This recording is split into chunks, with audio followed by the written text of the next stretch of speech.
Bonjour et bienvenue au podcast Au-delà des murs, le show qui a pour but d'inspirer la construction de bâtiments performants et durables. Je suis votre co-animateur Philippe. Et je suis votre co-animateur JS. Alors aujourd'hui, on reçoit Nathalie Tremblay, présidente et fondatrice de Marmotte Énergie, une entreprise québécoise à l'avant-garde de la géothermie depuis 2010. Diplômée en sciences de la gestion et forte d'une carrière en finance et en stratégie d'entreprise, Nathalie a entre autres œuvré au Fonds de solidarité FTQ, chez Enviro Capital, et elle a même siégé sur plusieurs conseils d'administration, dont celui d'Hydro-Québec. Elle a ensuite redirigé son expertise vers l'action concrète en mettant sur pied une entreprise beaucoup plus alignée avec ses propres valeurs pour justement avoir plus d'impact. Avec Marmotte Énergie, elle a supervisé plus de 300 projets d'installation de géothermie et participé à des travaux de recherche majeurs, notamment sur les puits à colonnes permanentes, PCP, en climat froid. Son entreprise, qui intègre l'ingénierie, le forage et l'installation avec leur propre équipe, est devenue une référence en matière de géothermie résidentielle, de multilogement et institutionnel au Québec. Dans cet épisode, on parle donc de subventions, de forage, de systèmes hydroniques, de géothermie en mode crash course, de thermopompe, mais aussi de stratégies d'innovation, de transition énergétique et d'entrepreneuriat. Alors, bienvenue au podcast, Nathalie. Bonjour, merci de l'invitation. Ça fait plaisir. Ça va bien aujourd'hui? Oui, très bien. Parle-nous de ton cheminement entrepreneurial. Qu'est-ce qui t'a donné envie de te lancer en entreprise? Ah, c'est intéressant. Moi, je viens d'un milieu, d'un monde où il y a beaucoup d'entrepreneurs. Mon père était entrepreneur, tout ça, avec tous les avantages et les inconvénients que ça porte. Donc, quand j'ai commencé ma jeune vie professionnelle, je voulais aller chercher un coffre d'outils solide avant de me lancer en affaires. J'ai toujours eu l'impression que je serais dans un rôle de gestion stratégique ou d'un niveau de gestion d'entreprise. Puis, donc, j'ai vraiment commencé en allant dans les institutions financières, les banques, tout ça, en investissement dans le domaine des fusions-acquisitions.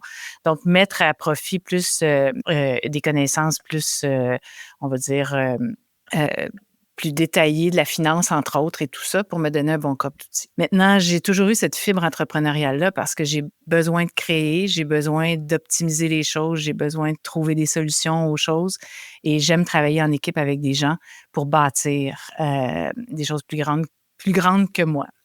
Et mon parcours, ça ressemblait à ça essentiellement. Donc, plutôt conventionnel au début, avec une belle progression dans le domaine de la finance. Puis à un moment donné, j'ai eu 3 enfants très rapprochés. Moi, j'ai eu 3 enfants à 14 mois avec des jumeaux, là, pour arrêter l'arithmétique qui devient compliquée dans la tête de tout le monde. Et donc, ce que ça a fait, c'est que j'ai été pendant à peu près 1 an et demi en retrait, on va dire, à prendre soin de mes mousses. Et puis, ça m'a permis de prendre du recul et de réaliser que j'avais envie de traverser de l'autre côté du décor. C'est-à-dire, plutôt que de regarder des projets d'investissement, des choses comme ça, et de les analyser et de les aider, j'allais plutôt les mettre en pratique. Alors, c'est comme ça que j'ai dirigé quelques entreprises avant de lancer Marmotte Énergie. Et quand j'ai lancé Marmotte Énergie, j'avais vraiment j'avais un moment dans ma vie où j'ai décidé que vraiment devait faire partie de mon motto et que j'allais dédier le reste de ma carrière. Avais-tu l'impression dans les emplois plus formels, on s'entend, tu étais proche de l'entrepreneuriat, tu étais quand même dans les CA beaucoup, là. T'avais-tu l'impression que tu étais moins dans la capacité d'action? Ben, j'utilise souvent l'expression, puis je veux pas que personne en prenne ombrage, mais de gérant d'estrade. Puis c'est pas, c'est utile, là, c'est un rôle utile quand même, tout ça. Puis c'est vrai que souvent on a une vision plus grande, souvent avec en regardant plusieurs entreprises de secteurs différents ou tout ça, on peut amener des bons conseils, mais ce que j'ai réalisé en faisant du terrain, c'est que la réalité est quand même, il y a tellement d'imprévus, il y a tellement de choses qu'on prévoit pas, il y a tellement de choses qui sont faciles à dire, mais beaucoup plus difficiles à faire. Et donc, d'aller dans l'action, de créer, de réellement essayer de changer les choses.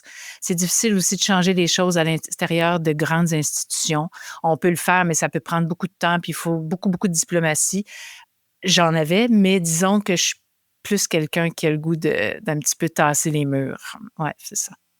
C'est quelque chose d'un peu plus tangible, tu sais. Tout à fait. Le faire soi-même, c'est vraiment... je suis totalement d'accord. Moi, j'aurais de la misère à être en mode conception, puis juste voir des projets que tu sais pas s'ils vont voir le jour ou quoi que ce soit. C'est Exactement. difficile. Tout C'est à difficile fait. surtout pour le mindset d'entrepreneur, là, que tu veux avoir des résultats. Là. Exactement. Je le vois Exactement. que c'est compliqué. Mhm. Puis pourquoi la géothermie? Pourquoi Marmotte? Ça, c'est venu, en fait, bon, l'action environnementale puis écologiste a toujours fait partie de ma vie depuis le cégep, là. Donc, ça, c'était là. Pourquoi la géo? En fait, quand je me suis retrouvée à un moment donné à chercher une entreprise, je cherchais soit une entreprise à acheter ou une entreprise à partir. J'ai regardé quelques opportunités d'achat, ça n'a pas fonctionné. Puis quand j'avais une dizaine d'idées d'entreprises à lancer, et j'étais à ce moment-là en train de construire un chalet dans le Nord. Puis mon beau-frère, qui est architecte, on a discuté beaucoup de ça, puis il était très ouvert d'esprit. Puis on avait envisagé la géothermie. Puis on avait cogné à quelques portes autour de nous.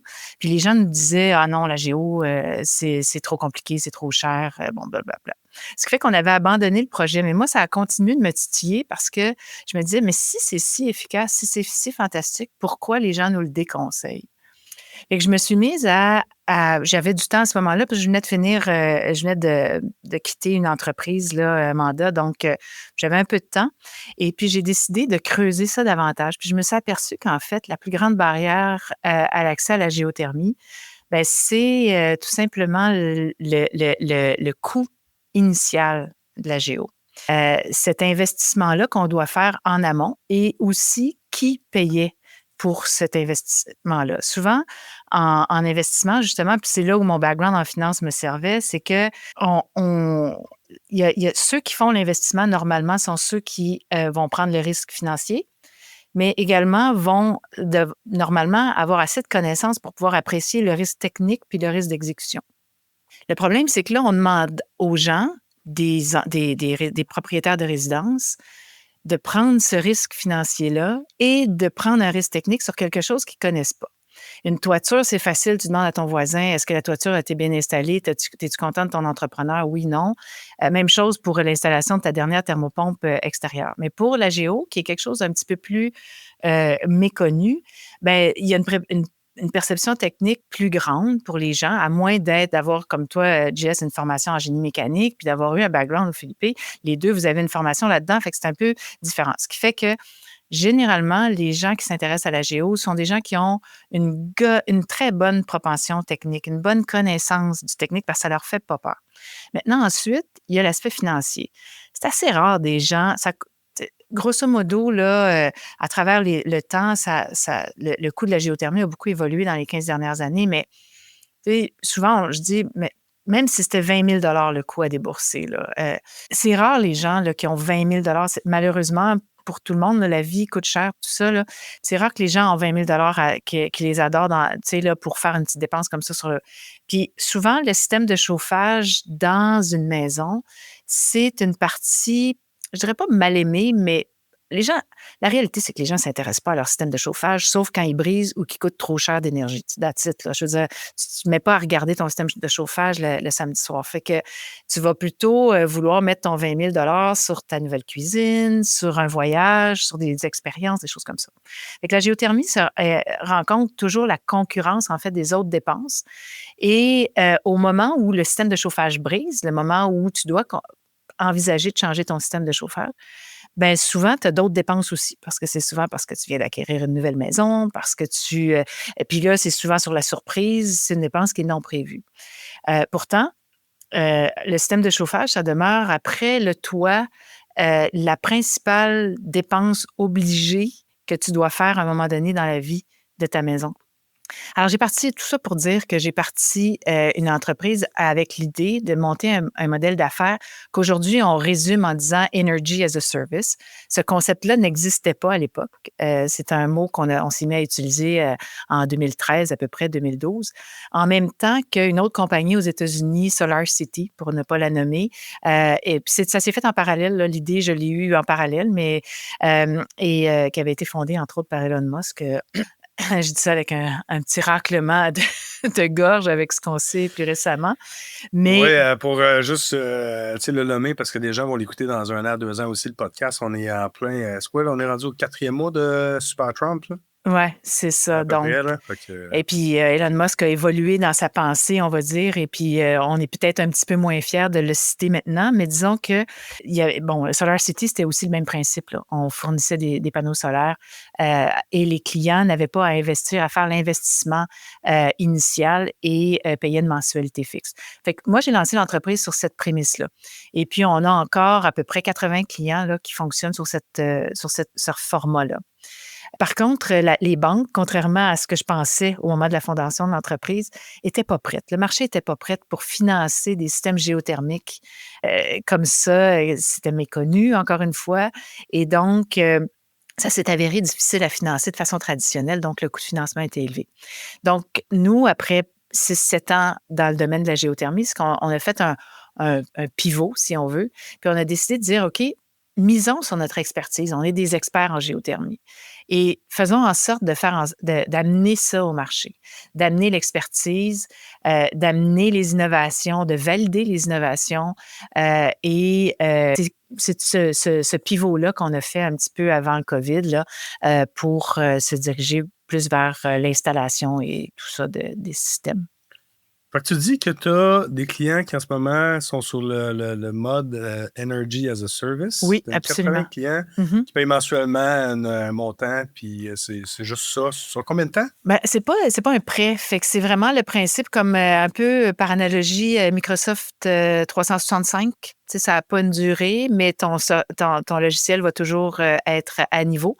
Ben, c'est un peu le même principe. Nous, si la thermopompe brise, quoi que ce soit, le service est inclus. Donc, c'est un service en continu pour la vie de l'équipe de la maison. Puis, le système financier n'était pas prêt, les banques n'étaient pas prêtes à financer ça, le mindset n'était pas là. Vous avez fait un pivot qui est totalement pertinent. Penses-tu qu'éventuellement, ça va revenir? On ne pertinent? l'abandonne pas du tout, ce financement-là. On voit un beau potentiel au niveau je dirais pas l'institutionnel, mais le petit institutionnel, là, les OBNL, qui ont souvent pas une capacité d'emprunt. Puis on va en reparler tantôt, là, quand on parle des subventions. Souvent, les subventions sont extrêmement généreuses présentement, mais elles doivent être financées par les gens qui font le projet. Donc, il y a un enjeu financier là, puis on est en train d'observer un petit peu des solutions là, qui pourraient être amenées pour résoudre cette dynamique-là. Parlant de financement, on est encore dans le parcours entrepreneurial ou on sera en mode entrepreneurial avant de rentrer dans le technique. Là, on va rentrer dans le technique. Partir en entreprise, c'est pas évident en partant. Tu as un background en finance, entre autres. Puis la géothermie, c'est des grosses sommes aussi là, pour pouvoir mettre ça en branle. Comment ça s'est passé le financement de ton entreprise? Ça a été en fait sous forme de capital. À l'époque, l'idée, c'était de mettre du capital et d'ensuite lever du financement bancaire pour faire le reste. C'est le financement bancaire qui n'a pas suivi. Fait que c'est sûr que là, c'est là où le modèle d'affaires ne fonctionnait pas parce que les attentes des actionnaires en capital sont plus élevées. Puis, finalement, on a érodé l'accès au capital là, à travers le temps. Donc, ça n'a pas été facile, là, ça c'est certain.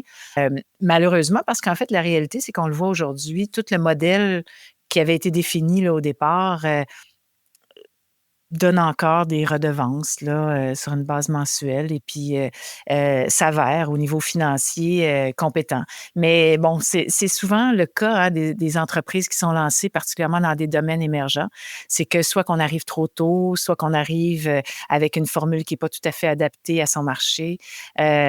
Je pensais avoir vraiment, puis c'est comme disent les Chinois, it's an humbling experience que de lancer une entreprise et puis il faut savoir réaliser que parfois on n'a pas toujours raison. Voilà. À titre informatif, juste une machine de forage, là, Ouais. on est proche de quel coût, là? 1,5 million.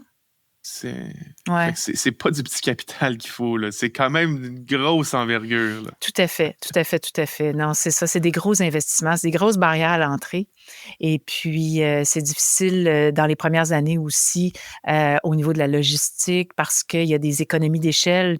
Lorsque tu es rendu avec 15 foreuses, ben, tu sais, il y a des économies d'échelle que tu as pas quand tu en as fait que disons que c'est une entreprise qui est assez complexe à monter. Par comparaison, tu sais, j'ai géré une entreprise manufacturière avant qui avait une centaine d'employés, qui fonctionnait 365 jours par année, 24 heures sur 24, syndiquée, puis une autre dans le domaine technologique qui avait à peu près, je sais pas, une pile incroyable de brevets. Je pense qu'on avait une centaine de brevets. Puis c'était pas mal moins compliqué à gérer qu'une start-up en géothermie. Dans le domaine de la construction, je peux vous dire ça, et de loin. Ouais, et de loin. Pourquoi Hydro-Québec a soudainement mis en place une subvention aussi importante pour la géothermie? Parce que c'était très populaire au début des années 2000. Ça a disparu du paysage québécois, en tout cas dans le CVAC québécois du moins. Puis là, je pense que c'est janvier 2024 que des bonnes subventions sont revenues. Qu'est-ce qui est arrivé?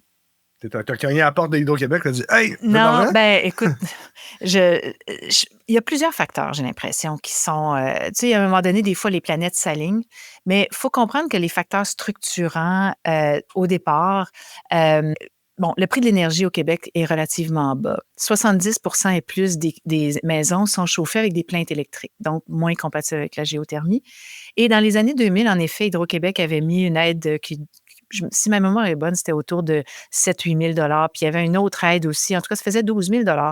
Puis le prix des projets à cette époque-là coûtait entre 20 et 30 000 $. Ce qui fait que le déboursé était autour de ça, là, 15 000 $, quelque chose comme ça. Ça avait donné un petit boost, quoique c'est resté un marché de niche, là. On parle de, je pense, que ça a monté à 800 projets, 1000 projets par année au Québec, là. C'est un marché ultra niché encore, mais quand même, ça avait eu un très bon effet. Ils se sont retirés. Ça, je ne connais pas l'histoire, pourquoi ils l'ont fait exactement, mais peut-être que ça ne donnait pas suffisamment. Je me souviens d'avoir entendu un politicien me dire Ah, la géothermie, de toute façon, c'est juste pour les riches. Donc, peut-être que c'était vu comme étant une mesure élitiste. Je ne sais pas. Ça, c'est certains qui étaient là à l'époque pourraient en parler davantage. Puis là, il y a eu une espèce de creux, mais un creux là, incroyable là, de 2010 à 2018. Moi, c'est à ce moment-là où j'ai eu la chance de lancer l'entreprise, où là, les subventions sont comme disparues. Il y en a d'autres qui sont réapparues. Nous, on a vécu toute une saga avec une subvention qui devait être dédiée à la géothermie, entre autres pour nous, et qui a finalement, on a été les seuls à ne pas pouvoir en être bénéficiaires, l'entreprise Marmotte Énergie, compte tenu de son modèle d'affaires un peu innovant. Revenu Québec avait interprété d'une façon assez étrange le projet de loi qui avait été porté par le ministre de l'Énergie de l'époque. Et puis, en tout cas, nous, avec notre modèle d'affaires, nos clients n'étaient pas admissibles. Ça a été extrêmement, extrêmement difficile pour l'entreprise. Mais tout ça pour dire qu'il y a eu à la même époque aussi l'arrivée des thermopompes air-air aussi. Puis, faut se le dire, les thermopompes air-air ajoutaient de la confusion dans l'esprit des gens aussi, dans la compréhension de l'efficacité énergétique et tout ça. On pourra en reparler plus en détail. Mais pour Hydro-Québec, je pense, moi, ça fait longtemps que je fais des représentations auprès d'Hydro. Je pense que ma première rencontre avec Hydro, bien après avoir siégé au conseil d'administration, by the way, là, mais en 2015, 2016, 2017, là, était justement à l'effet que c'était une infrastructure énergétique qui permettait d'aplatir la pointe. Puis ça, c'est quelque chose que j'ai martelé. J'ai déposé des mémoires dans des commissions parlementaires, des choses comme ça. Fait que, est-ce que ça a fait le chemin ainsi que plein d'autres personnes qui ont fait les mêmes démarches que moi en parallèle, puis à un moment donné, ça a amené son... Puis je pense qu'il y a eu quelques personnes au sein d'Hydro aussi qui ont eu un déclic. À partir du moment où ils ont réalisé que de construire des nouveaux barrages coûtait plus que 10 sous le kilowattheure, en fait, et que pour atteindre les besoins en pointe des Québécois, avec en plus l'avènement des autos électriques, ils sont vite aperçus que l'infrastructure telle qu'elle était construite présentement ne serait pas suffisante pour rencontrer les besoins.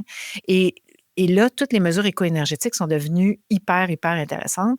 Et, tu sais, sur toute mesure éco-énergétique, il n'y en a aucune qui est capable à la fois de décarboner à 100% et de réduire 70% de la pointe énergétique. Il n'y en a pas d'autres qui peuvent atteindre ce genre de performance-là. Fait que là, il y a eu quelqu'un qui, à un moment donné, a eu le déclic, puis le gain est assez évident pour eux. Ça leur revient, moi j'ai fait un petit calcul là, à la louche un petit peu rapidement, mais ça leur coûte approximativement 5 à 6 sous le kilowattheure, les programmes qu'ils mettent de l'avant présentement. C'est beaucoup moins cher que de construire un barrage. C'est beaucoup moins risqué aussi.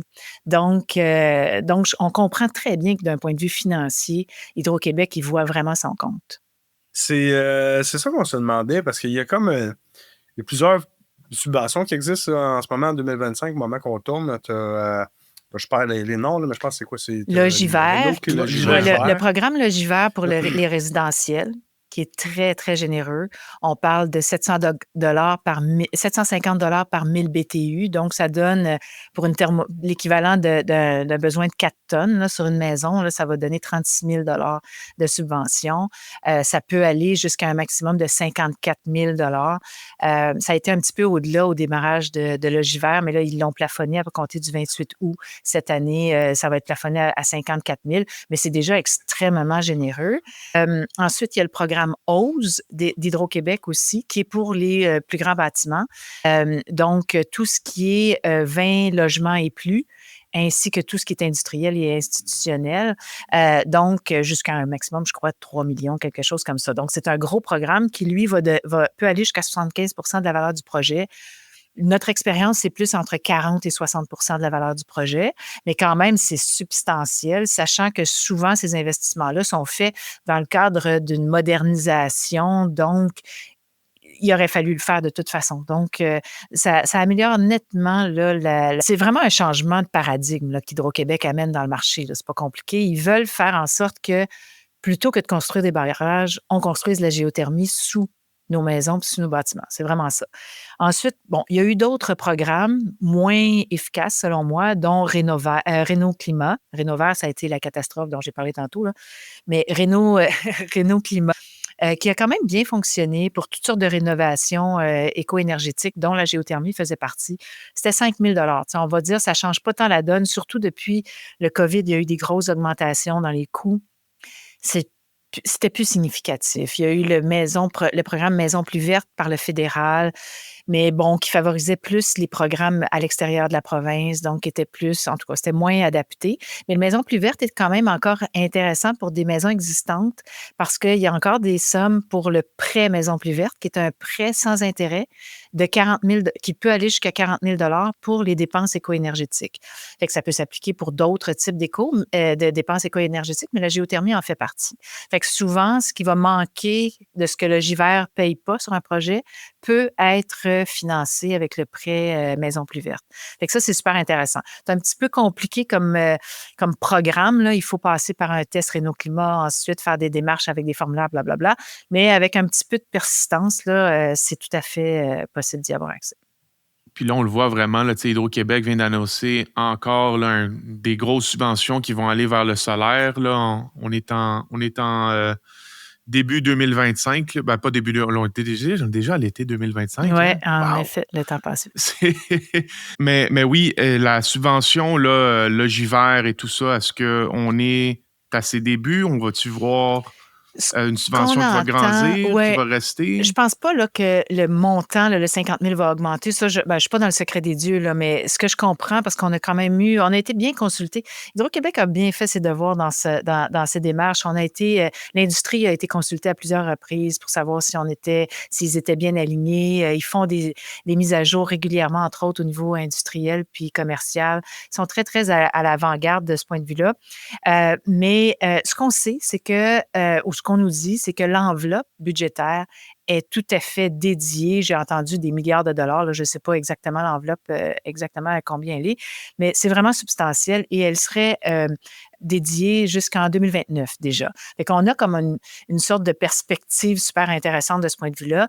Et un autre message aussi qui nous a été dit, c'est que c'est pas voué à disparaître. C'est plutôt voué à être adapté pour être plus efficace encore.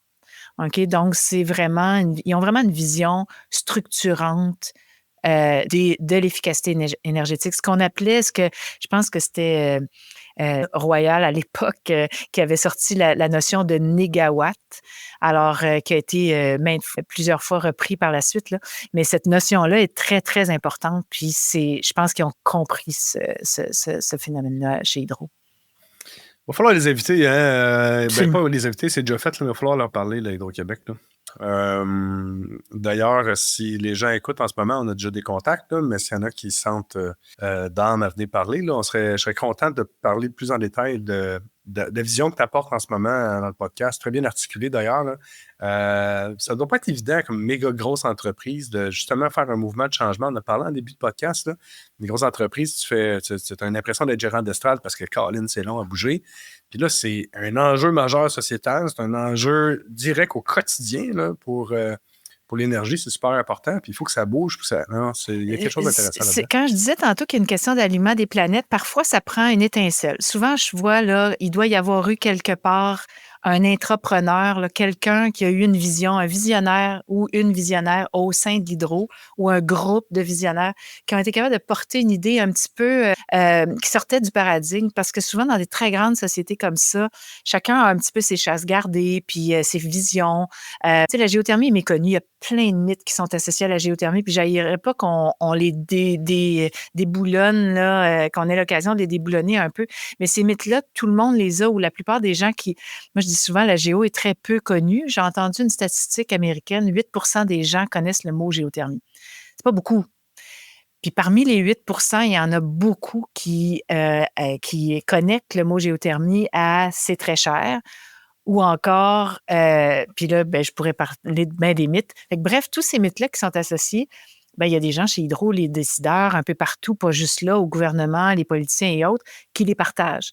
Et donc, déboulonner des mythes, c'est très, très, très difficile. Alors, ça prend un bel alignement des planètes. Bien, allons-y. Tu as dit quelque chose tantôt qu'on va juste élucider pour des gens qui ont entendu tantôt. Une maison standard, c'est 4 tonnes. OK, ça va pas une grue pour apporter. Non, pas 4 tonnes. Là. OK, oui, c'est ça. Allons-y, c'est pas des tonnes pesantes, c'est ça. Non, c'est des tonnes, des tonnes légères ou légères, selon. C'est plus léger quand c'est légère. C'est ça. Ouais, moi aussi, légère.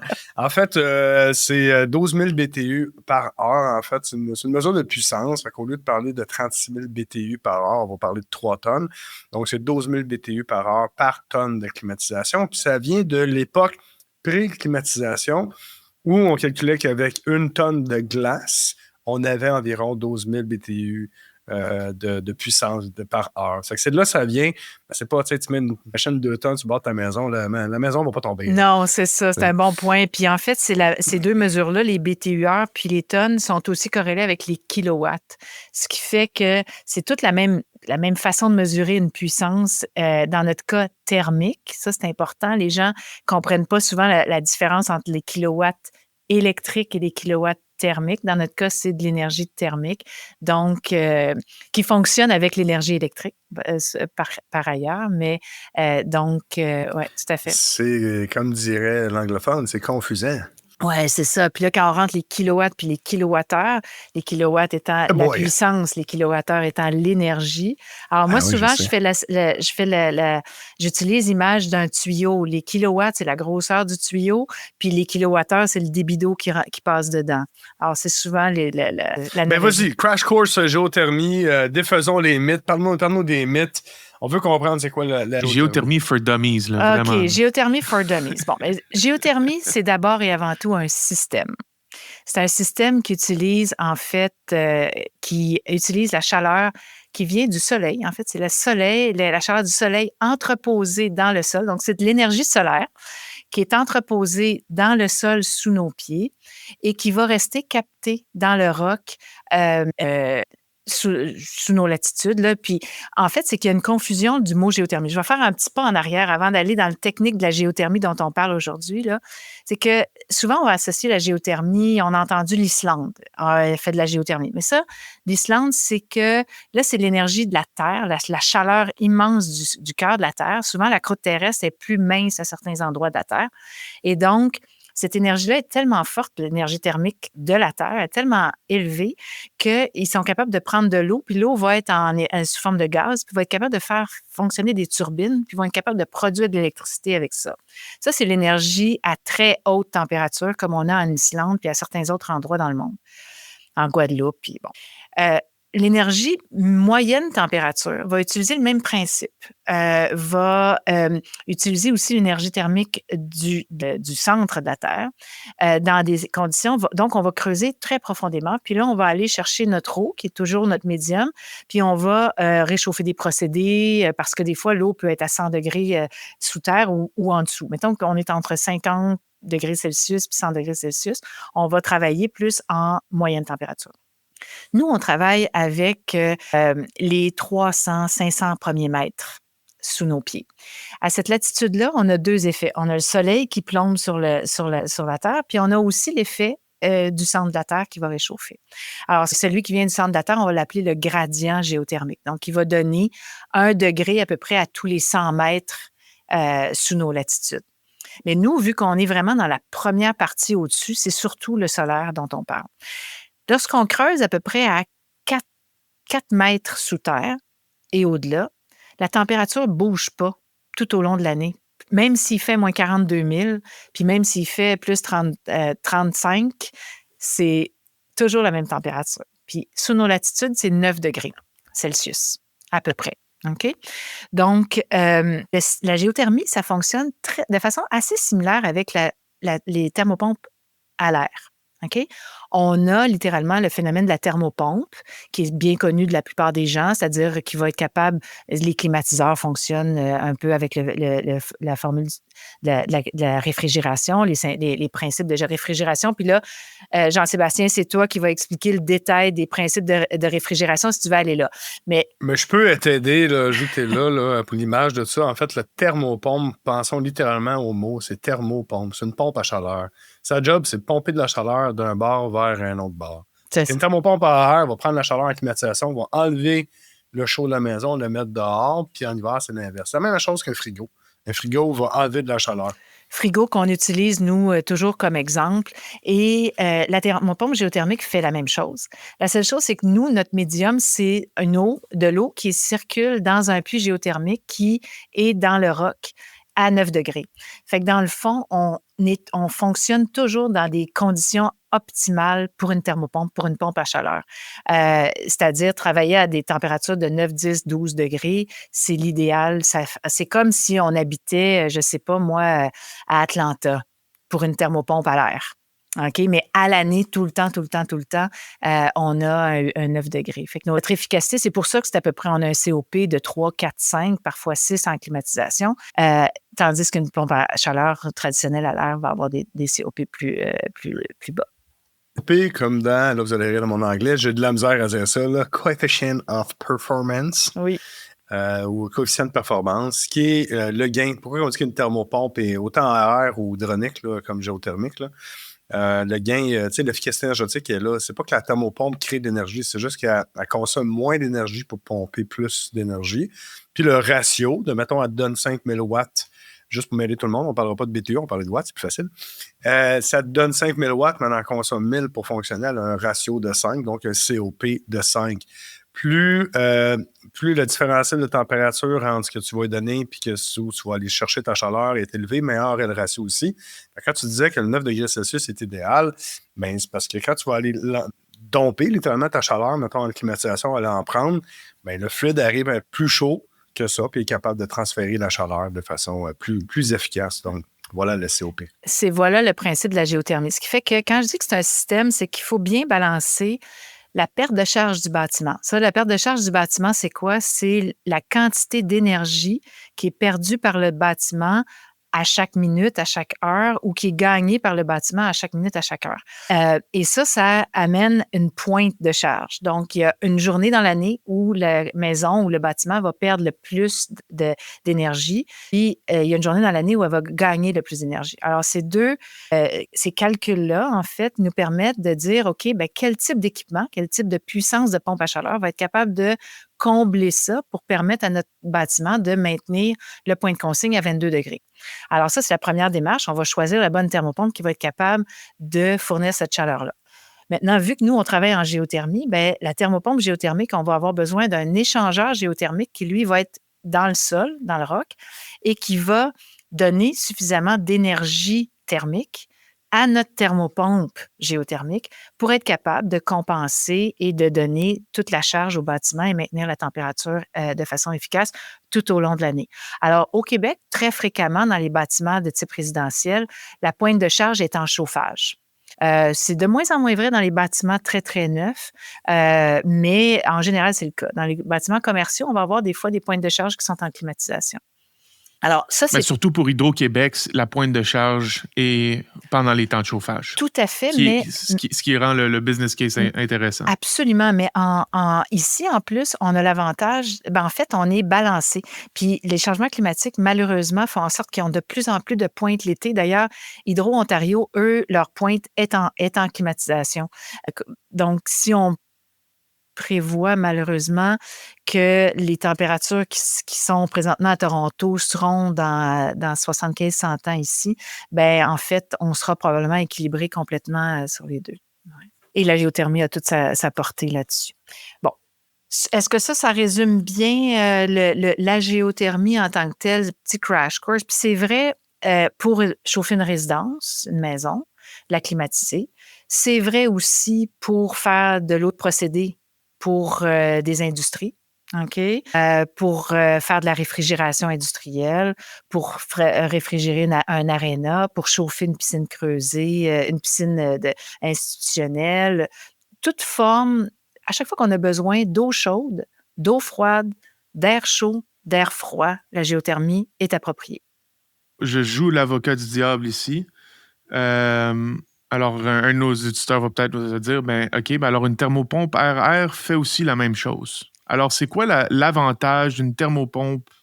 C'est quoi l'avantage d'aller en géothermie versus une thermopompe air-air? C'est quoi les grosses différences entre ces deux technologies-là? Ben, Elles sont similaires. Oui, d'abord, elles ne fonctionnent pas aux mêmes températures, comme Jean-Sébastien l'expliquait tantôt. La thermopompe à l'air va prendre son médium, ça va être l'air, d'échange, ça va être l'air. Donc, la température varie énormément. Quand il fait moins 25, c'est pas vrai ça demande énormément d'énergie pour extraire de la chaleur de cela.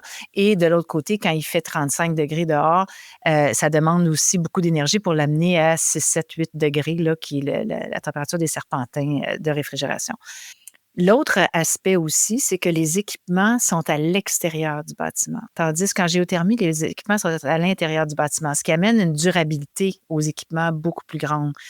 Ça, c'est quand même un facteur non négligeant quand on pense aussi à l'esthétique de ces bâtiments. Tu sais, quand on regarde les toits de Montréal, quand on regarde en banlieue, saviez-vous que la plus grande source de chicane entre voisins, c'est les thermopompes bruyantes? OK? Donc, ça, c'est un gros avantage non négligeable dans le vivre ensemble et dans la durabilité. Quand on parle de durabilité en environnement, on ne parle pas juste d'économie d'énergie ou des choses comme ça. On parle aussi de biens qui vont durer longtemps. Une thermopompe air-air a une durée de vie maintenant, malheureusement. Ça n'a pas toujours été le cas. Auparavant, on avait des thermopompes qui pouvaient durer 25-30 ans, comme on avait des frigos puis des laveuses puis des sécheuses qui duraient 25-30 ans. Mais aujourd'hui, malheureusement, c'est plus dans le 10, 12 ans, 15 ans. Okay? Donc là, on parle quasiment de disposable.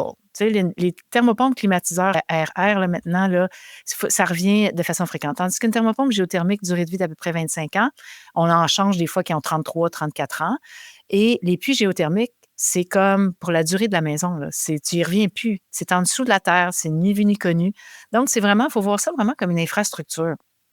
On fait un bon solage à une maison parce qu'on veut que notre maison tienne pour longtemps.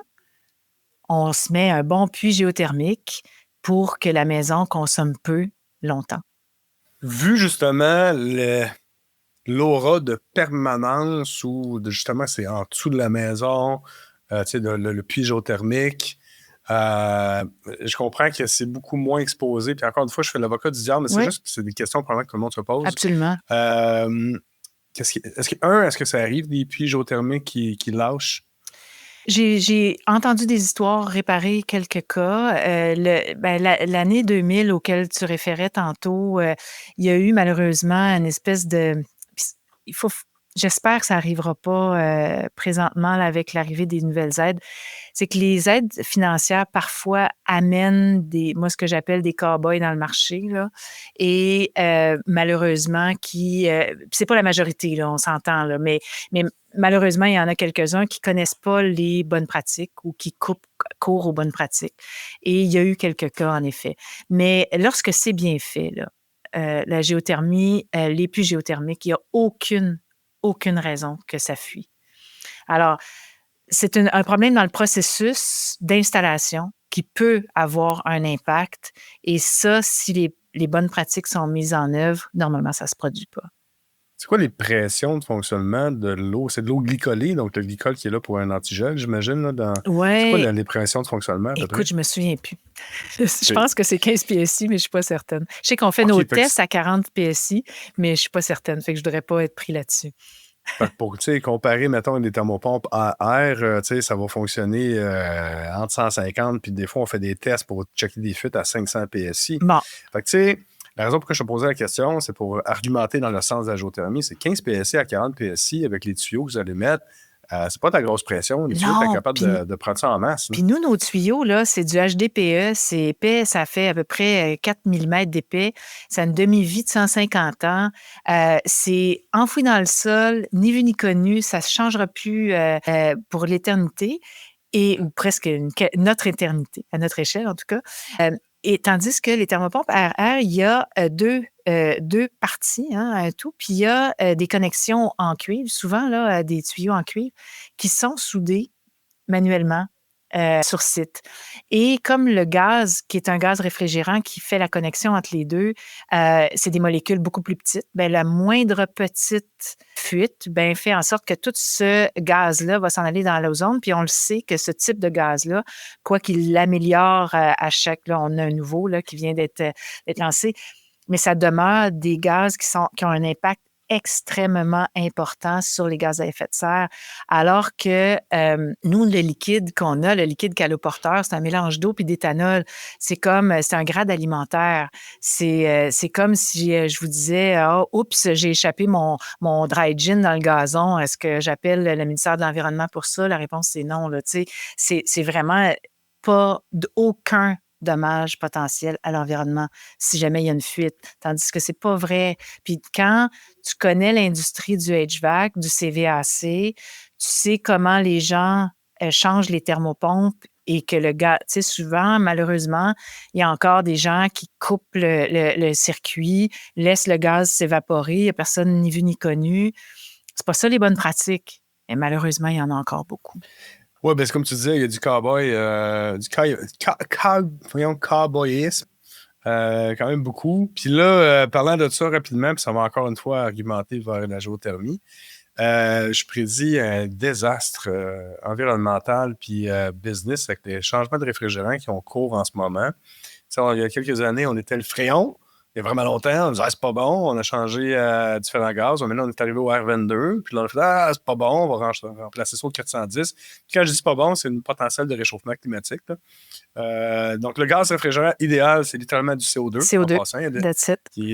Ça existe, ça fonctionne pour des raisons industrielles de payback. Tu finances à mener ta R&D, tes équipements. On ne le fait pas encore, mais pourtant, il y a des thermopompes, par exemple, le chaud-froid thermopompe Sanden utilise du CO2. C'est incroyable. Qui a littéralement un réchauffement global de 1 pour 1. Là. Oui, c'est ça, exact. Sur le CO2. Là. Exactement. Donc, non, ça, c'est l'avenir. Ça, on peut se le dire. Là, le CO2, c'est définitivement l'avenir. Là, malheureusement, les manufacturiers sont allés vers le 454, qui est quand même mieux que le 410, mieux que le R22, mieux que le Fréon. Mais ça demeure des gaz avec un impact sur... Mais le challenge n'est pas tant, selon moi, dans l'impact, parce que oui, il y a toujours un impact, puis c'est vrai que ça améliore. C'est que là, tu as plusieurs versions. Puis si c'est une machine chinoise, japonaise, whatever, tu vas avoir le 454A, tu vas avoir le B, et ils sont inflammables aussi. Mm-hmm. Ça ne veut pas dire que ça va exploser, mais il y a des enjeux avec ça. Puis dans la vraie vie, tu arrives, mettons, un technicien frigoriste, il va avoir différents cylindres à sa disposition. Puis ceux qui coupent les lignes, c'est parce qu'ils ne veulent pas se badrer à faire la récupération. Ou des fois, tu arrives que Je ne préconise vraiment pas ça, mais je suis capable de comprendre comment la psyché humaine arrive au moment de « Ah, il faut que je fasse ce service. Ma bonbonne de récup est à côté dans le tapis. Puis là, tu ne peux pas récupérer du 410 dans du 22. Exact. J'ai pas la bonne bonbonne. C'est ça aussi qui est. Pas bonne bonbonne. Je suis encore en retard. Des calls de service de réfrigération, c'est souvent interminable. Tu sais pas qu'est-ce qui arrive. Puis à un moment donné, t'es blasé après 15 ans de la job. Fait que tu sais, je vois comment ça va arriver à OK, je m'en sac, je coupe la ligne, puis j'ai pas la bonne bonbonne. Oups! Tu sais, mais c'est un désastre. Ouais. C'est vraiment pas positif. Puis en plus, ça coûte de l'argent, tout le kit. Donc, non. Nous, en Géo, non seulement on n'a pas cette ligne de réfrigération, on n'a aucune ligne de réfrigération, ligne de gaz à l'extérieur de l'appareil. On a un petit échangeur avec du gaz à l'intérieur, mais qui est scellé, qui est fait en usine, qui est testé avant d'être rempli en usine. Donc, il y a beaucoup, beaucoup, beaucoup, beaucoup moins de risques et qui est enveloppé aussi. Alors, tu sais, c'est vraiment, c'est pas du tout la même dynamique. Fait que sinon, aussi, c'est certain que la durabilité, on en a parlé. L'efficacité est nettement supérieure, quoi qu'en disent les manufacturiers de thermopompes à l'air. Parce que on entend beaucoup, puis je vous dirais que la géothermie, un des mythes qu'on doit toujours déconstruire, c'est tu sais, ça vaut plus la peine de faire la géo maintenant parce qu'il y a des thermopompes à l'air qui sont tellement performantes, ils fonctionnent jusqu'à moins 18, blablabla.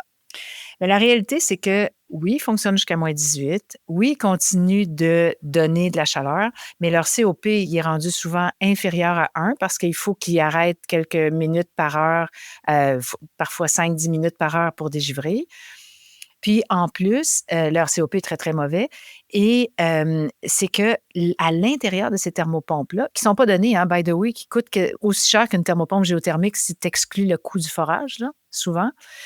Et juste, je refais une petite parenthèse, le forage, l'Ogiver le comble totalement. Donc, ça ne justifie pas de ne pas aller en géo maintenant d'un point de vue économique, même vis-à-vis d'une thermopompe à haute efficacité. Mais les thermopompes à haute efficacité ont évolué beaucoup au niveau de des compresseurs à vitesse variable et ainsi de suite, ce qui les a rendus quand même assez efficaces.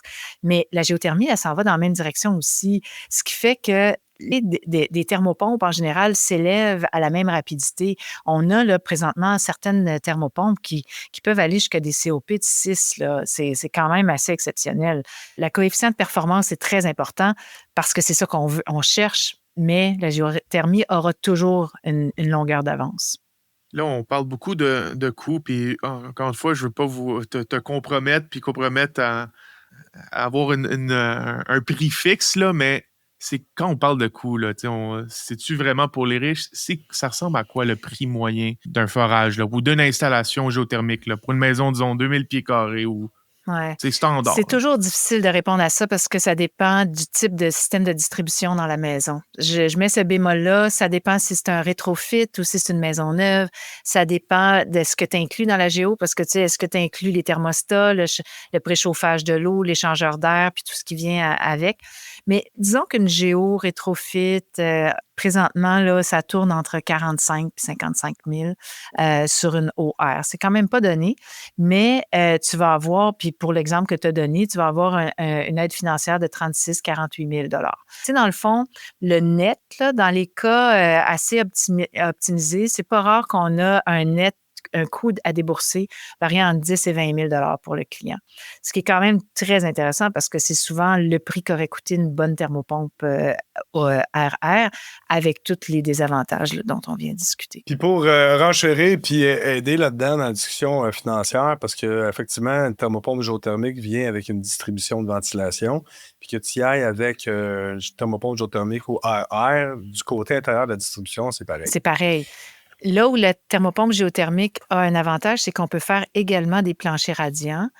On a même, puis là, c'est sûr que là, le prix augmente là, à ce moment-là, mais on a même des thermopompes qui font les deux, qui font de l'air et de l'eau.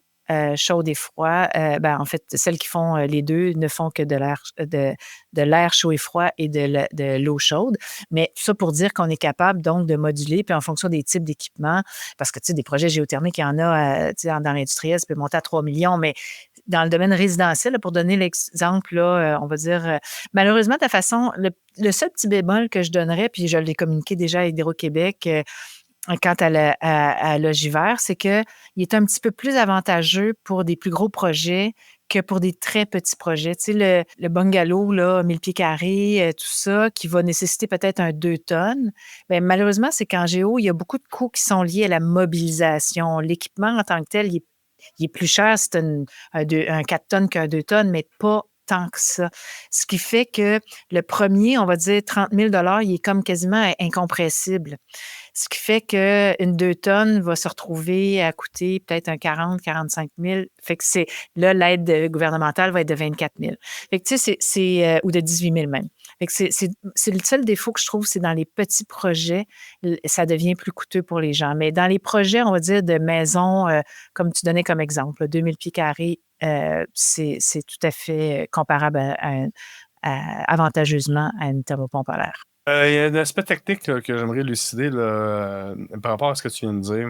D'abord, ta géothermie, oui, on parle de clim et de chauffage. On va le comparer maintenant à un système central. Là, tu viens d'ajouter un point super pertinent, c'est le plancher radiant, qui est quand même assez populaire. Très Puis, le dernier populaire. podcast qu'on a enregistré dans la main, c'est avec Richard Trempe. Et justement, lui, avec ses laboratoires vivants, il a mis justement du plancher radiant. Et une conception qu'on avait, c'était dans une maison ultra ou d'un bâtiment ultra performant, donc très étanche, très isolé, que tu n'as pas des grands swings de température, mais le chauffage par la dalle, ça va créer des swings désagréables parce qu'il y a une inertie thermique au niveau du béton. Ce que Richard a observé, c'est que non, parce que le béton n'est pas super bon pour le garder la chaleur, donc tu n'as pas vraiment ces swings-là. Donc, ça devient une option très populaire de mettre du plancher radiant dans un bâtiment très performant. Mais quand je dis très performant, maintenant, on va dans le passif. Une maison de 1000 pieds carrés va avoir besoin de 3 kW de chauffage. 3 kW, c'est moins d'une tonne. C'est 3400, autour de 3450 kW par 12 000 BTU. Donc, ça fait en sorte qu'un bâtiment construit selon une norme passive ou très proche de tout ça, son pic de chauffage va être plus bas d'ailleurs que la clim en passant. C'est des enjeux de surchauffe et de climatisation, les bâtiments performants. Mais ton pic de chauffage va être à 12 000 BTU. Fait que ta thermopompe géothermique qui est stable dans l'année parce que tu es toujours autour de 9 Celsius dans le sol. Le plus petit système, c'est quoi, 2 tonnes, 3 tonnes qui existent? Bon, il y en a des plus petits que ça. On est capable d'aller à des demi-tonnes. Ouais, oui, ok. oui, mais avec des types de distribution différentes. Là, à ce moment-là, ça va être plus avec des équipements périphériques là, de type ventiloconvecteur, ce type-là. Mais en effet, non, tu marques un point. On a fait un bâtiment, je nommerai pas la cliente, quoi, c'est quelqu'un qui est extrêmement militante dans le domaine au niveau écologique. Mais leur maison là, a été conçue de façon passive. D'ailleurs, vous avez reçu Rocket récemment. Bon, c'est eux qui ont réalisé la maison dont il est question. Et je pense que, de mémoire, là, c'était l'équivalent de 2 séchoirs à cheveux ou 3 séchoirs à cheveux qu'ils avaient besoin pour chauffer la maison. Ça, c'est vrai. Par contre, ces maisons-là, parce que cette maison-là, en l'occurrence, était assez grande parce que c'était multigénérationnel, mais les maisons aujourd'hui, puis ça, j'ai envie de dire, c'est un peu dommage, mais les maisons se construisent très grandes. C'est assez rare, là, les mini-maisons. Je sais qu'il y a un mouvement là-dedans, puis c'est super, mais je veux dire, c'est assez marginal. Les maisons mettent des très grandes maisons, donc ils ont besoin quand même de beaucoup de ventilation. Et donc, d'avoir des puissances en ventilation qui sont assez élevées. Donc là, on se retrouve avec le problème où, là, on a besoin de ventiler, on a besoin de recirculer l'air beaucoup. Et les puissances en ventilation sont malheureusement souvent, sauf si c'est un ventilateur à vitesse variable, sont corrélées avec le tonnage installé du compresseur. Fait que ça, c'est un petit défaut, je dirais, là, dans l'innovation des manufacturiers. Puis, malheureusement, si on était capable d'avoir des petits équipements de 1,5 tonne avec des ventilateurs de puissance de 2400 CFM, les CFM étant les cubic feet per minute, là, c'est l'équivalent des litres par seconde. C'est une notion de mesure de volume d'air, là. On pourrait répondre à ça. Fait que là, ce qu'on a fait, dans le cas qui nous occupe, on est allé avec une thermopompe à l'eau parce qu'ils avaient un peu de plancher radiant pour le sous-sol, entre autres. Parce que je suis d'accord avec toi, moi, le plancher radiant, c'est formidable, tant pour le confort des habitants que pour l'efficacité énergétique, l'effet de masse et tout ça. Là où je ne rejoins pas tout à fait l'affirmation de ton interlocuteur avant, c'est que souvent, les cas de surchauffe viennent du fait que les gens ont jumelé des planchers radiants avec des chaudières électriques ou des chaudières au gaz et des points de consigne de l'eau circulant dans les planchers étaient trop élevés. L'eau dans les planchers doit être à température vraiment proche de la température qu'on vise dans la pièce. Fait que là, je reviens à mon plancher radiant, je trouve que c'est hyper efficace. Fait que dans la maison où on l'a installé, ben on avait un peu de plancher radiant et on s'est servi de cette petite thermopompe-là, puis on l'a jumelé avec un ventiloconvecteur qui, lui, avait une très forte puissance, qui était capable de faire la distribution dans l'ensemble de la maison. Alors, ça a fait un projet un peu plus coûteux, mais c'était le désir des propriétaires de la maison de rendre non seulement leur maison le plus passive possible, mais également de sauver là, les quelques kilowattheures Tu touches de plus. un point précis que c'est exactement là où la différence dans la mécanique des bâtiments standards versus quand tu s'en vas en performance, c'est que les ratios de CFM, les débits d'air, ne marchent plus avec les volumes, ne marchent plus avec la distribution, ne marchent plus avec les affaires. Donc, il faut user de créativité. Mais là, ce que j'allais dire, c'est que dans la réalité, pour ta géothermie, si tu mets quelque chose de plus puissant, est-ce que tu peux préchauffer ton eau chaude domestique avec ça? Absolument. Quand on a des thermopompes, nos thermopompes géothermiques qui peuvent être des OO ou des OR ou les deux. Puis quand on a des OO, c'est fantastique parce qu'on peut chauffer tout au long de l'année, littéralement, notre eau domestique ou la préchauffer. On l'amène autour de entre 35 et 42 degrés Celsius, ce qui est quand même déjà élevé là, parce que normalement, je pense que les réservoirs d'eau chaude, on vise entre 50 et 60 degrés Celsius. Donc, une grande partie du préchauffage de l'eau domestique peut être fait là, à partir de la géothermie, ce qui peut amener des économies assez substantielles, puis tout ça seulement avec un simple réservoir indirect là, en périphérie, à côté du système. L'eau chaude aussi étant genre le deuxième plus gros consommateur dans un bâtiment. Donc ça, je crois que c'est un excellent point. Et là. particulièrement dans les maisons ultra efficaces. Ça devient une des plus grosses, sinon la plus grosse consommation aussi. Puis tantôt, dans les maisons très efficaces, souvent, ils sont très, très étanches, donc doivent échanger beaucoup avec l'extérieur. Puis là, il peut y avoir des enjeux d'humidité, fait que parfois, ils vont devoir, en tout cas, fait que donc, il y a tout un autre enjeu aussi en climatisation au niveau des maisons passives. Mais pour revenir à l'eau chaude domestique, souvent, lorsque c'est des thermopompes OR, ce qui est le plus souvent le cas là, en géothermie, ça se greffe donc à un système à l'air pulsé. On va avoir ce qu'on appelle un désurchauffeur. Donc, c'est un équipement qui est mis, c'est une petite pompe à l'intérieur de la thermopompe qui va aller chercher un surplus de température qui est généré dans le cadre de la surcompression, de la surpression dans le compresseur, dans le phénomène de la pompe à chaleur. Et dès qu'il y a un appel de nouvelle eau de l'aqueduc, il va d'abord passer par la thermopompe géothermique avant de se rendre dans un réservoir d'appoint qui va amener la température. Là, ça va varier davantage, la température dans le réservoir d'appoint, entre 20 degrés Celsius puis peut-être 40 degrés Celsius, et qui va ensuite être pris en cascade vers le réservoir d'eau chaude domestique. Donc, ça nécessite un deuxième réservoir à nouveau, mais l'efficacité va être bonne si la thermopompe est en action souvent. Le plus souvent. Fait que ça, c'est avantageux, particulièrement pour des familles de 3 ou 4 et plus, et lorsque la thermopompe va être utilisée en climatisation et en chauffage. Un autre challenge qu'on a en ventilation, c'est le zonage.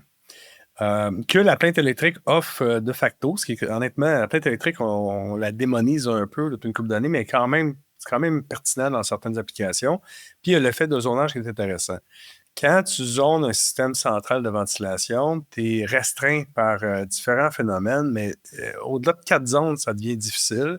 Puis même des petits systèmes, là, faire 3 zones, des fois, c'est tough. As-tu une limite, vu que c'est de l'eau, là, vu que ton principe de fonctionnement est différent, puis souvent les thermopompes géothermiques sont variables en termes de décharge de puissance, es-tu capable de faire une infinité? Es-tu capable de faire autant de zones de chauffage que les plaintes électriques, maintenant, dans une maison? Que les plaintes électriques, la réponse serait oui si on est au plancher radiant. OK. Mais je ne le recommanderais pas.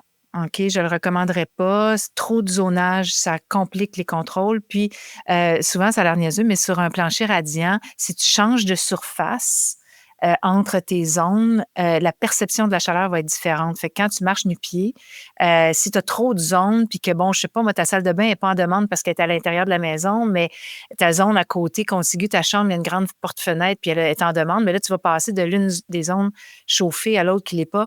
Fait que moi, je préconise de bien regarder les plans et l'usage et les surfaces de plancher qui vont être appliquées par-dessus. Pour ce qui est ça fait que pour le zonage radiant, oui, c'est possible, mais pas suggéré. Pour le chauffage à l'air pulsé, tu as raison, la limitation des zones, elle vient de l'air pulsé lui-même. C'est pas, que ce soit géothermique ou que ce soit une fournaise à l'air ou que ce soit une fournaise au gaz ou que ce soit une fournaise au mazout ou encore... quoique. Il y a une chose que les gens ne savent pas, mais c'est que la géothermie produit de l'air à une température très proche de la température ambiante. OK? Ce qui a pour effet, et donc c'est vraiment, on parle des nouvelles façons, de nouvelles générations de produire de la chaleur, et donc c'est encore une fois très éco-énergétique, mais ce que ça a pour effet, c'est qu'il n'y a pas de stratification de température au sein de la maison de la même façon. Un air très chaud, comme de l'air du mazout, une fournaise électrique ou du gaz, va amener la température de l'air très chaude et cet air-là va avoir tendance à s'en aller au plafond, s'en aller au deuxième étage, créer littéralement une très grande stratification au sein de la maison. Et les gens l'ont perçu. Puis souvent, ça va créer aussi un mouvement d'air qui crée une insatisfaction. Fait que c'est pas rare qu'il faille mettre le point de consigne à 23 dans une maison chauffée au mazout. Bon, je sais que ça y en existe de moins en moins, mais quand même une maison au gaz. Puis mettre à 21, le même confort va être atteint avec une maison à la géothermie parce qu'il y a moins de turbulence dans l'air et il y a moins de cette stratification-là. Donc, le besoin de zonage est un peu moins grand. Ceci dit, dans des très, très grandes maisons, oui, on recommande le zonage, mais de la même façon, moi, j'utilise toujours la même phrase qui m'anime dans ma vie en général et tout, « less is more ». Excusez l'anglais là-dedans, mais dans le fond, « keep it simple, stupid », c'est une autre expression qui est de garder ça le plus quand même simplement.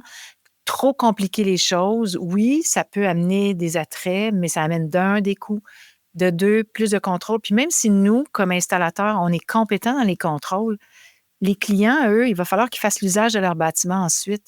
Fait qu'il faut que ce soit quand même facile d'usage pour tous les habitants, y compris ceux à qui ils vont vendre ultérieurement, tu sais. Fait qu'il faut avoir une vision à long terme. Tu sais, dans l'environnement et en écologie, il faut toujours penser à long terme, puis voir quel type d'équipements vont être durables puis vont être bien utilisés par les usagers.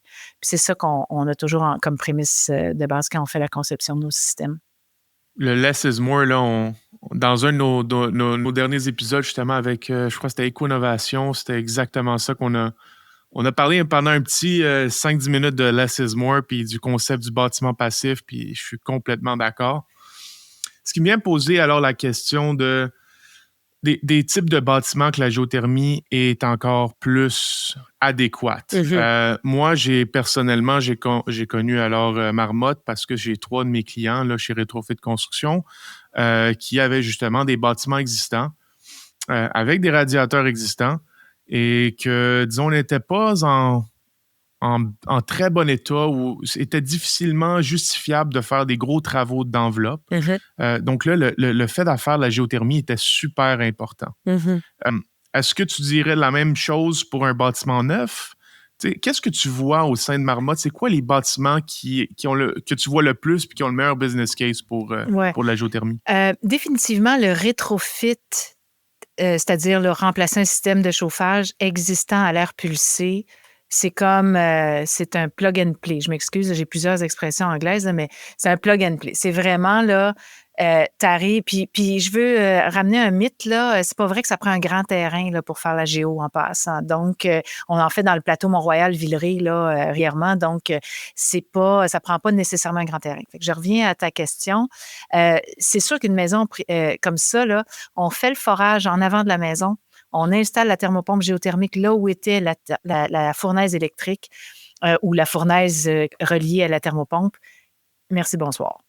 OK? C'est aussi simple que ça. On change parfois le thermostat pour mettre un thermostat intelligent, puis ça s'arrête là. Et donc, d'un point de vue économique aussi, quand on fait ça, souvent, c'est des gens dont leur thermopompe était en fin de vie. Ils étaient au mazout, ils n'en voulaient plus, ou, tu sais, fait qu'il y a une motivation aussi à cet égard-là. Fait que d'un point de vue économique, ça devient un autre. Il n'y a pas de questionnement à se prendre, j'allais dire une autre expression anglaise. Fait que c'est vraiment pas de questionnement compte tenu, entre autres, du logivert. Quand on est en rétrofit à l'eau, donc des systèmes, par exemple, plancher radiant déjà existants, ça se fait instantanément. Toutefois, la géothermie va être plus chère qu'une chaudière électrique pure et simple. Fait que là, c'est sûr que l'économique, si tu veux pas avoir de clim, va être un petit peu plus difficile à faire. Fait que là, les enjeux environnementaux, souvent nos clients vont avoir une sensibilité environnementale, vont vouloir ajouter la climatisation et voulaient le faire de toute façon, vont vouloir avoir quelque chose de durable aussi avec une efficacité énergétique et ainsi de suite. Fait que là, c'est une logique économique qui est un petit peu différente. Dans le cas des systèmes à l'eau sur des radiateurs à l'eau. Alors, nos bons vieux radiateurs, comme on a beaucoup à Montréal, Sherbrooke, Québec, bon, tout ça là, dans les vieux quartiers en fonte, s'adaptent très, très bien à la géothermie. Contrairement à ce qui est véhiculé là, dans le monde de la plomberie chauffage, parce que c'est vrai que traditionnellement, ils fonctionnaient à des températures très élevées. Donc, il est vrai que si le bâtiment n'a pas du tout été isolé, ça veut dire là, un bâtiment qui n'a pas changé ses fenêtres, pas été isolé au toit, pas été isolé au sous-sol, resté là, comme en 1920, là, OK? Puis qu'il y a des petits radiateurs qui fonctionnaient à 160 degrés Celsius, pas Celsius, mais à 160 degrés Fahrenheit, c'est vrai que là, la géothermie, la température de notre eau est plus basse, ça risque d'être problématique. Mais ça n'arrive pas, ces cas-là. La plupart des maisons qui ont été construites, même dans les années 20 et les années 40, les fenêtres ont été changées, les portes ont été changées, les gens ont fait un petit peu d'efficacité énergétique et tout. Puis on oublie tout le temps qu'on a beaucoup plus de gains internes. Les gains internes, c'est la production de chaleur par les individus. OK, que c'était le cas en 1930. En 1930, on n'avait pas des douches chaudes qui finissaient plus, on n'avait pas des lave-vaisselle quand on partait à tous les jours, on n'avait pas tous nos iPhones, nos ordi, et ainsi de suite. Ce qui fait qu'il y a un gain là. Ce qui fait que souvent, maintenant, dans les radiateurs à l'eau chaude traditionnelle, ça fonctionne super, super bien, puis ça donne un confort exceptionnel, en fait. Dans les radiateurs à ailettes qu'on appelle, qui sont ceux en bas de mur, c'est la seule exception où là, c'est un petit peu moins approprié, quoique là, il y a des thermopompes, dont une canadienne d'ailleurs, qui fait une thermopompe à haute température et donc qui est capable de s'adapter à ça. Donc ça, c'est nouveau. Et nous, on en fait la promotion là, de plus en plus. C'est la compagnie nordique, là, pour ne pas la nommer, qui est basée au Nouveau-Brunswick, qui produit cette thermopompe-là. Fait que ça va amener un autre marché. Maintenant, pour des plus grands bâtiments, je vous dirais que ça se justifie presque toujours, sauf que ça amène dans le rétrofit des enjeux d'adaptation. Souvent, le problème des calculs de charge dans les grands bâtiments, souvent, les systèmes ont été surdimensionnés. Et la surdimension fait en sorte que les systèmes de ventilation sont immenses et pour pouvoir produire la même quantité de ventilation, il faut qu'on mette des thermopompes très, très puissantes. Puis ça peut des fois jouer sur l'économique. Fait que ça dépend des cas. C'est vraiment au cas par cas à ce moment-là. Mais en général, nous, les projets commerciaux et industriels, institutionnels ont un payback variant entre 0. On a un projet d'une institutionnelle dans une église, en fait, très, très connue de Montréal que je nommerai pas, et qui était en bas de 0. C'est plus économique de mettre la géo que même de continuer avec leur système au gaz, incluant l'investissement. Et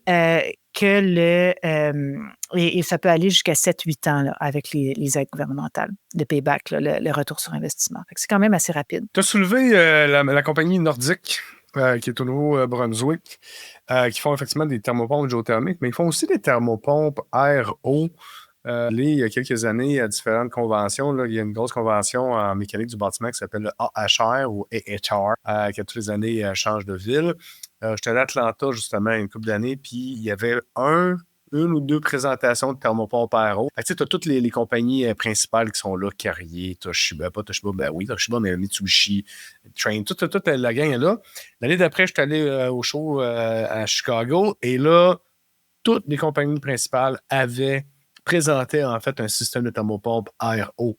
Ce qui laisse présager que les thermopompes air-air standards qu'on voit avec les mini-splits et les systèmes centraux sont voués à disparaître au profit des thermopompes air-eau. Donc, la différence avec la géothermie, c'est qu'au lieu d'aller puiser ta chaleur dans le sol, tu vas aller puiser ta chaleur à l'extérieur, mais le fluide qu'est l'eau porteur, le médium que tu parlais tantôt, sera de l'eau. Ce qui te permet d'aller préchauffer ton eau, faire de la climatisation, de chauffage à jeun, etc. Comment tu entrevois ça, cette nouvelle compétition-là avec la géothermie? C'est sûr que cette compétition-là, elle vient pour essayer de contrecarrer le surcoût lié au forage. Fait que c'est sûr que nous, quand on parle du domaine du CVAC ou HVAC, comme on dit en anglais, euh, climatisation, ventilation, chauffage, bon, ça, c'est quand même un marché qui est nord-américain beaucoup ici.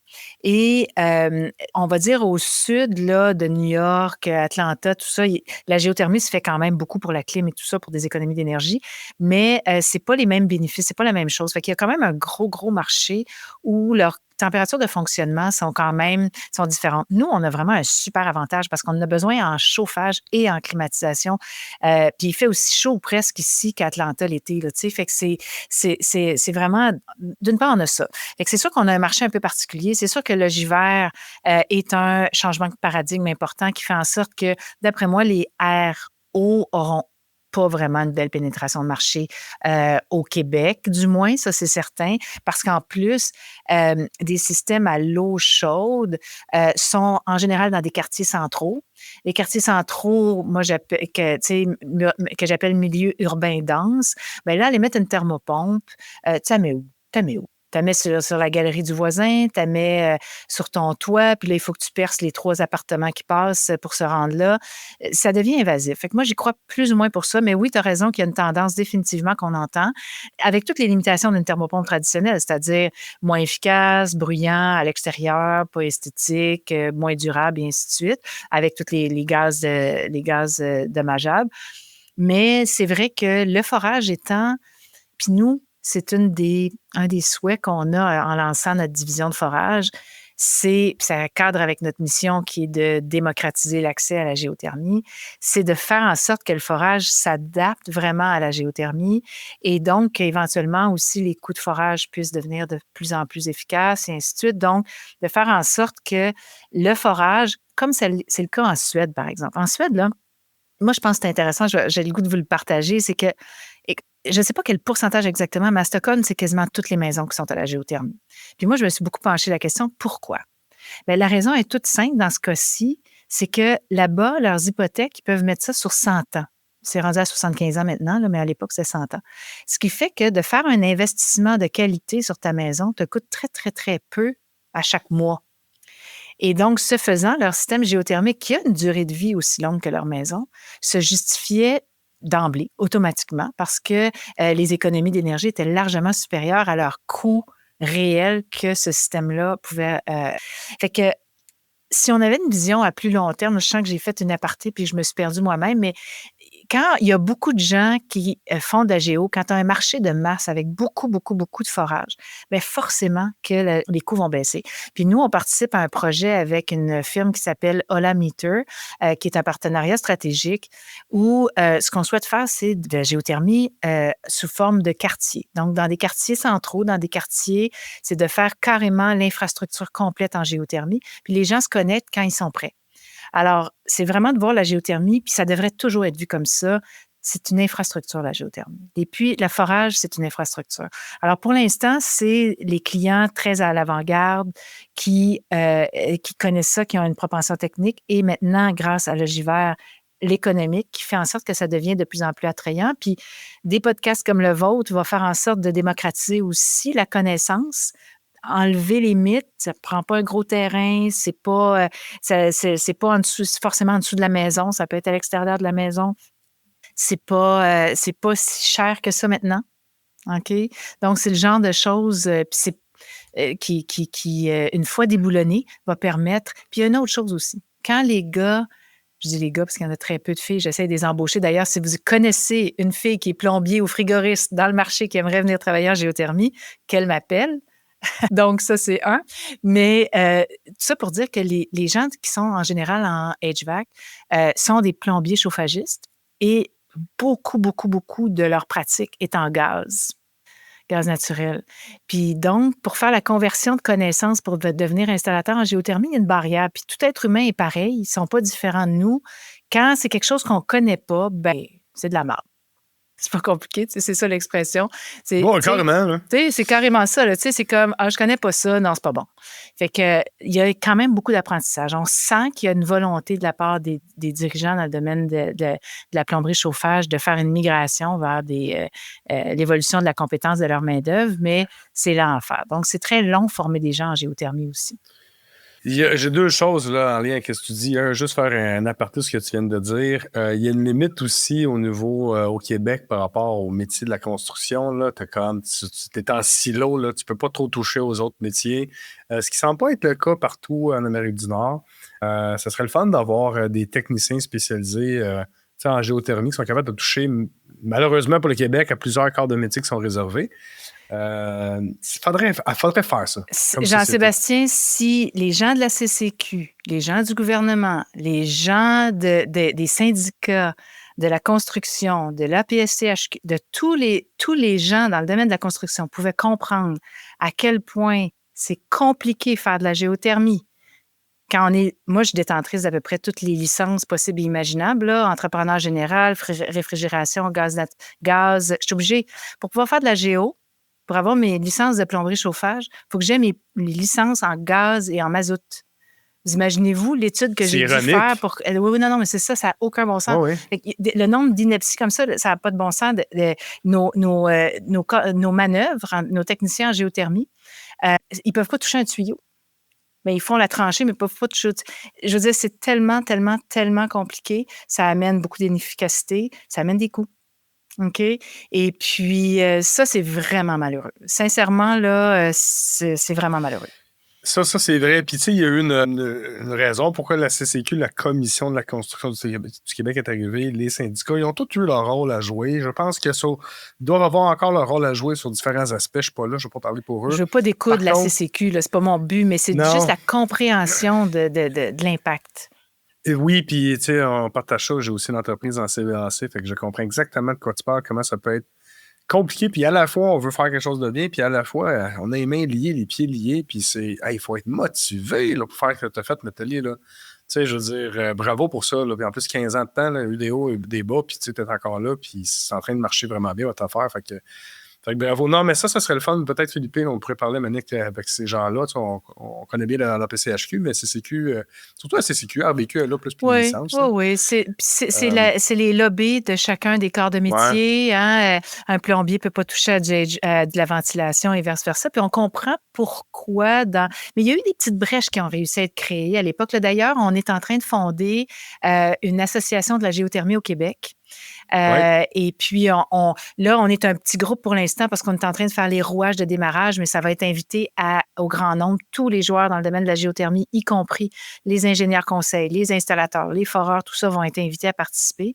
Puis notre intention, c'est de mieux faire connaître la géothermie, bien sûr, mais également d'aider à dépatouiller un petit peu tout l'enjeu réglementaire qui est lié à ça et de faire comprendre les embûches qui nous sont créées là, par une volonté de protéger en fait les métiers puis les installateurs. Mais effectivement, il y a clairement... on veut quelque chose comme société, on promouvoit des choses, puis là, quand on est rendu à passer à l'action, ça, c'en est un frein. Absolument. Qui est vraiment, vraiment là. Oui. Il faut vraiment qu'on en parle. Tout à fait. Deuxième point que je trouve bien intéressant que tu as dit, c'était une de mes questions. La géothermie, là, ça pourrait être une genre de centrale, au lieu d'une centrale hydroélectrique, mais une centrale géothermique dans un quartier qui serait littéralement centralisée au travers de différents bâtiments. Et là, chacun pourrait se connecter dessus et payer au prorata de ce qu'il utilise. Oui. Ça, c'est réaliste? Ça se ferait, ça? Bien, il y a des projets à Toronto, entre autres, qui se sont faits comme ça. Il y a des projets en France aussi. Mais disons que la tendance, ce que tu décris là, je sais qu'il y a un projet à Montréal qui s'étudie avec cette approche-là. Selon mon point de vue, seulement mon point de vue, OK? Il est moins porteur de faire ça d'une façon totalement centralisée, ce qui amène tous les biais de transport, de planification, d'investissement initial basé sur une planification d'un quartier. Et là, tu transportes de l'énergie thermique d'un bâtiment à l'autre qui n'ont pas tous le même usage. En tout cas, ça complexifie de façon inouïe l'ingénierie, ce qui fait que Il y a plusieurs firmes de génie conseil qui ont développent beaucoup de connaissances et de compétences dans ce genre de boucle énergétique-là. Et je pense qu'il va y en avoir qui vont se créer. Puis ça peut avoir un attrait, par exemple, quand tu as des bâtiments qui produisent beaucoup d'énergie puis d'autres qui en consomment au même moment. Fait que là, il y a vraiment des gains de transfert énergétique. Mais en Europe, ce qui est le plus en train de se développer, c'est ce qu'on appelle les boucles énergétiques de 5e génération.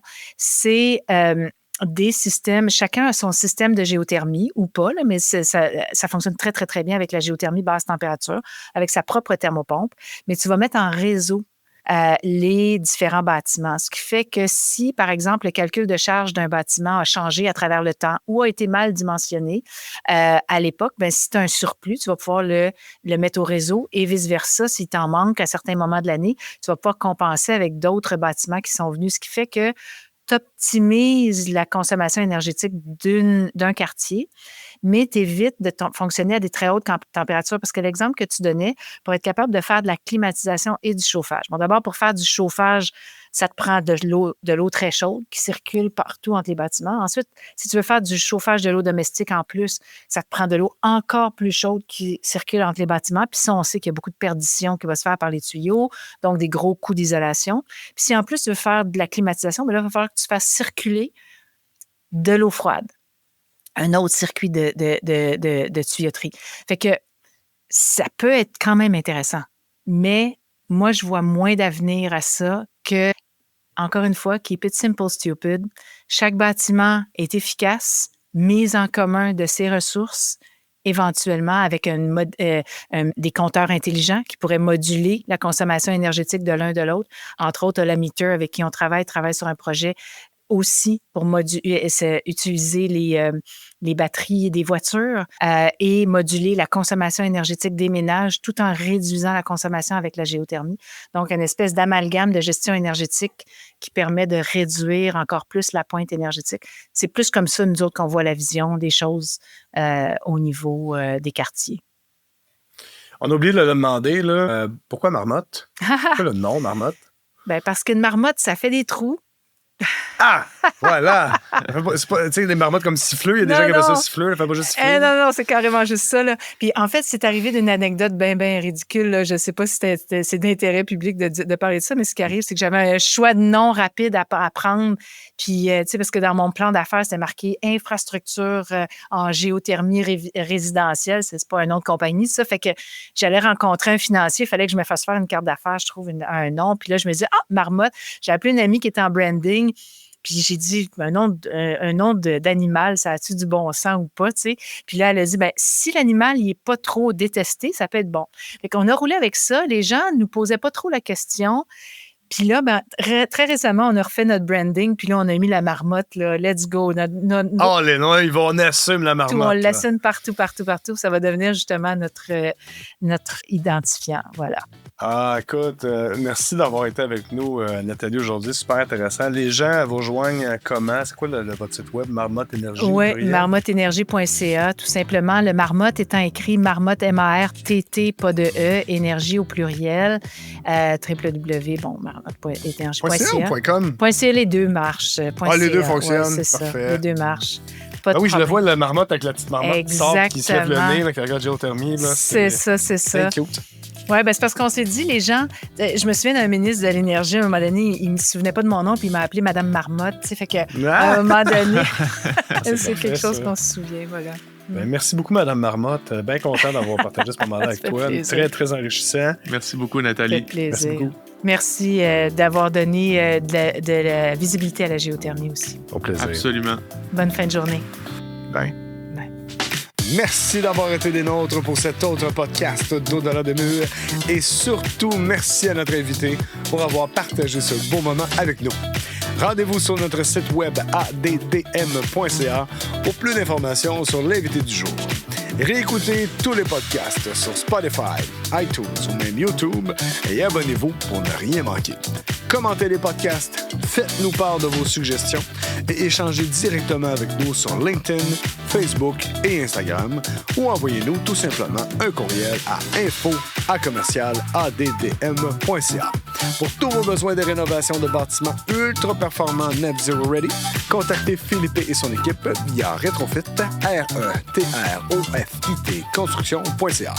Pour des matériaux de construction les plus performants et en stock pour vos projets de bâtiments durables, contactez GoPassif au www.gopassif.com et faites-vous livrer partout au Québec. Merci encore une fois et à la prochaine!